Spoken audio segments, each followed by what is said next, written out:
Then, of course, there is the concept of time and the various timelines. The individualized soul achieves direct death-to-birth conscious travel by aligning itself with its multi-dimensional alternate selves. All alternate selves must be aware of one another at the point of leaving the body so that direct death-to-birth conscious awareness transfer can take place. This awareness of one's alternate selves is achieved through spiritual mastery and the energy emotion of unconditional love.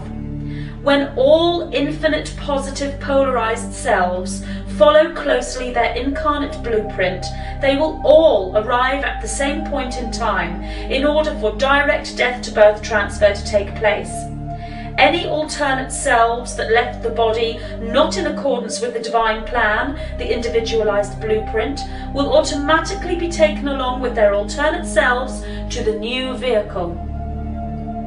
All negative polarized selves remain within the antimatter mirror, that which you know as spirit, or the astral realms, for it is the positive polarized selves that lead the overall soul vehicle forward.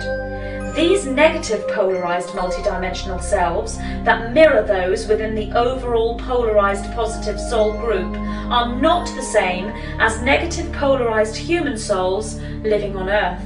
The process is the other way round with them. These souls work with the opposite energy and could be called dark workers. They also attain direct death-to-birth abilities with intact memory, but follow the opposite spiritual path to that of the light. The negative polarized multidimensional selves that mirror the positive soul group that remain within antimatter realms have the negative force, but in essence are of the light, as they reflect positive incarnations on third dimensional Earth. Whilst they hold the negative charge, they are in fact positive beings and are necessary for the growth of the incarnate human.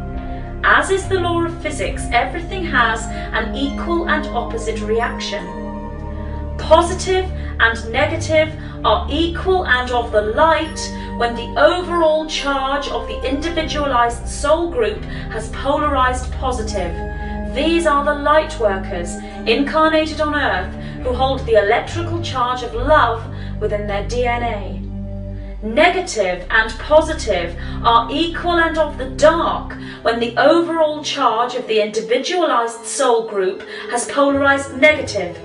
These are the dark workers, incarnated on Earth, who hold the electrical charge of fear within their DNA.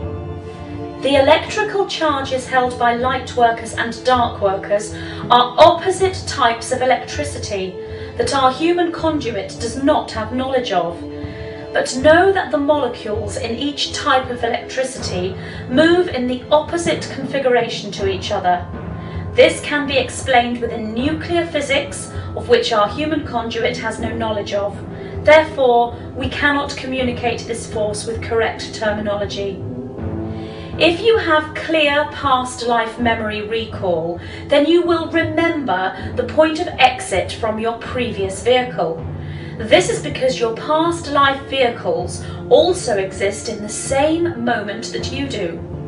When you truly understand the concepts of the death-rebirth cycle, you realize that time travel is something quite natural and you do it all the time. Your time machine is your body, or more precisely, the DNA within it. These concepts can all be explained by the law of physics. When scientists explain the unified field theory, then all of this which we speak will become clear. Know that we, who speak through this channel, are the unified field. When the scientists explain the unified field theory, they will then explain psychic phenomena, mediumship, clairvoyance, and channeling, for whilst this phenomena is dismissed as New Age mumbo-jumbo, I search my conduit's mind here for a humorous phrase, it is in fact highly scientific. I am the unified field. This statement is brought forth with humour and truth.